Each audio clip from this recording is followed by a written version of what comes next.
เรียนด้านน้องชื่อว่าวุฒิสงฆ์มณีทองนักศึกษาพยาบาลสายกลุ่มที่2เนาะวันนี้น้องสิมาสาธิตการสวดระจมเนาะให้พอสุขระวันเสียหเถเนาะอายุ40 ปีเนาะอยู่บ้านคุณสิไข่ในวันปากเซเนาะโดยจะนั้นจะมาถามมือเนาะหาขั้นตอนเลย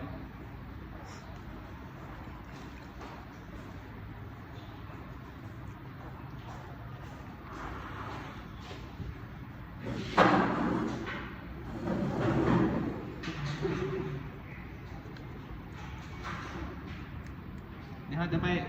ทักทายสวัสดีผู้เจ็บเนาะสวัสดีพอซื้อหนึ่งดีโดยอายุจักปีดีโดยอยู่บ้านได้ดีโดยลูกวิศวะดาวคุณประสงค์มณีทองนักศึกษาพยาบาลสายกลุ่มผู้ที่2เนาะเดี๋ยวจะมาทำงานในแผนกนี้เนาะในวันนี้ลูกมาสร้างจงเห็นพอเนื่องจากว่าพอมีการท่องเที่ยวเนาะหรือว่าถ่ายบางส่วนเนาะจะเป็นจะไหนสร้างจงเห็นพอเนาะเพื่อให้พอถ่ายสิบล็อกคืนเนาะโดยลูกเขาอยากไปเกี่ยวข้องกับเรื่องพอโดยก็จะมาใส่ถุงมือเนาะ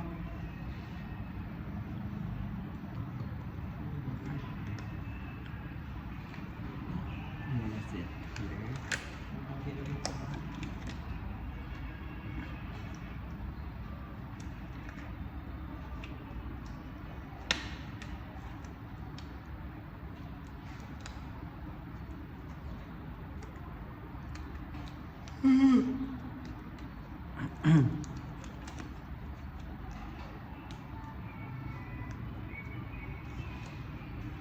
ดี๋ยวเราจะใส่ฝาน้ำเกลือเนาะ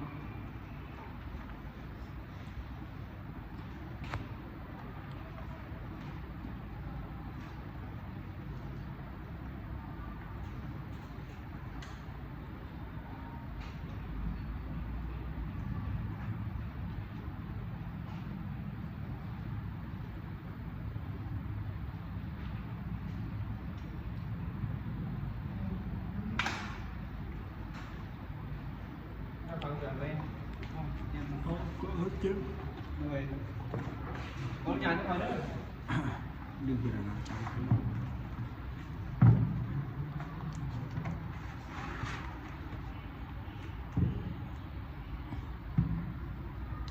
จะม้วนเหนียงก็เผาไปเนาะ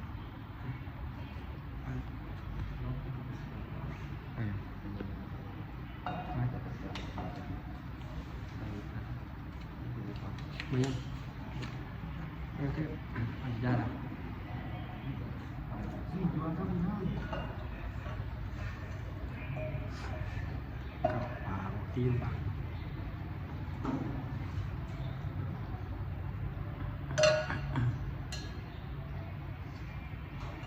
ดึงออกมาดึงมาได้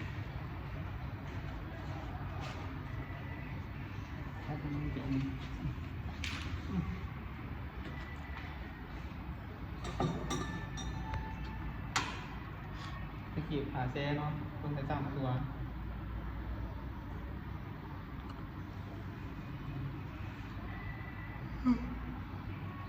เราจะเอาสำลีจุ่มโกนเนาะขีดลง3 ตัว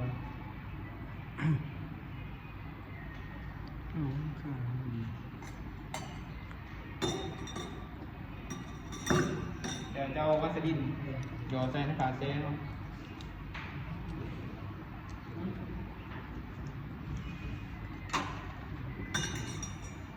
เอาของส่วน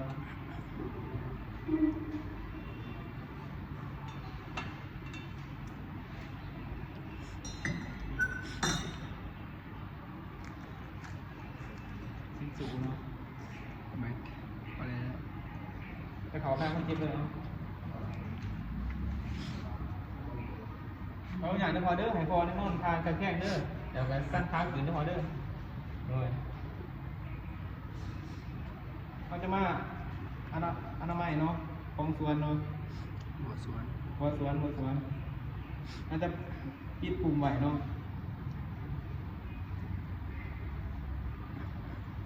แต่เราจะมาต่อเนาะ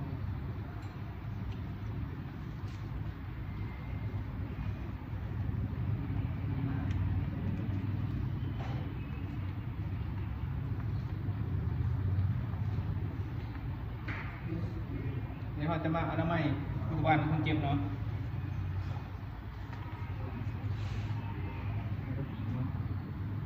เดี๋ยวเราจะเอาคอมแพตที่เราจุ่มวาสลีนเนาะเอามาทำความสะอาดเนาะให้มันดอหลืมเนาะเพื่อให้แง่เขาเดี๋ยวทีมเนาะแล้วเราจะมาเอามือมาดึงตีมือตะวันเราเจ็บเนาะผู้ดาวหัวเด้อทางมาพอเมียกันหัวทายเนาะให้บอมดูเด้อมันจะแง่เขาคงคอยเนาะ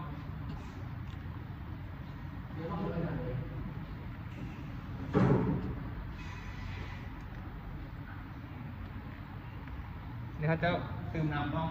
น้ำเกลือเนาะปั้นนิดเดียวฮะพันหาดอยเนาะมืดขวดเลยเนาะเดี๋ยวเขาจะเปิดปุ่มเนาะเอาลูกพอเด้อถามว่าพอเมียกันปวดกับก้นไหวก่อนเด้อเด้อพอก้นบ่ได้กับพอลูกหรือพอลูกถามว่าเขาเจ็บหัวทายเนาะเขาจะเอาคอออกทันทีเนาะอันนี้เขาเจ็บบอกหัวทายเนาะก็เลยตัวนี้เขาจะขอเนาะ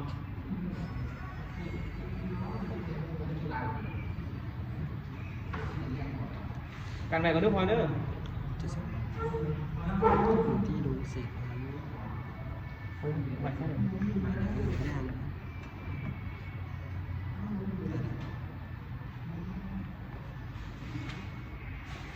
อันนี้อย่างแต่ก่อนคนเจ็บเนาะหลังจากคนเจ็บทายเขาจะมาแงะอุปกรณ์หาเลยเนาะเดี๋ยวคนเจ็บทายสุดเดียว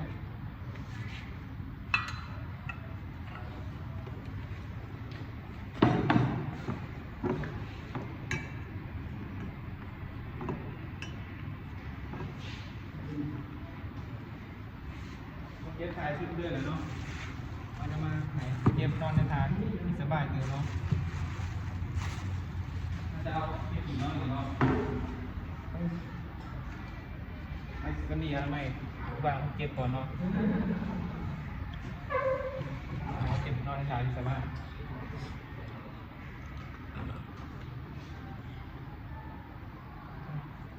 ไปช่วยกันศึกษากันเลย เอาตรงมือเนาะ ศึกษาศึกษาเขาจะมาบันทึกไว้เนี่ย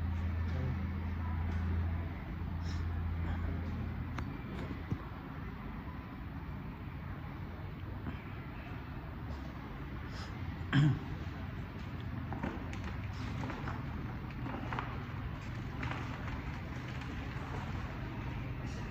ี่ไหนการศึกษาคนเจ็บอื่นเนาะพอเป็นกันได้ไงเนาะด้วยที่จะว่าให้พอกินอาหารที่นี่พวกกากใหญ่เนาะอย่างเช่นมากินอาหารที่อ่อนเนาะแบบพวกข้าวเปียกบ่หรือว่าบะกุ้งอย่างเนาะคือมันละลายเบาเนาะด้วยเขาจะมาล้างมือเนาะด้วยล้างมือด้วยเหลาเนาะ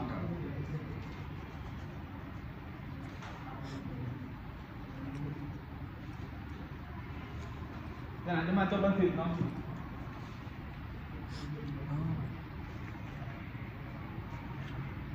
ในมือวันที่6 เดือน 12 เนาะวันที่4ได้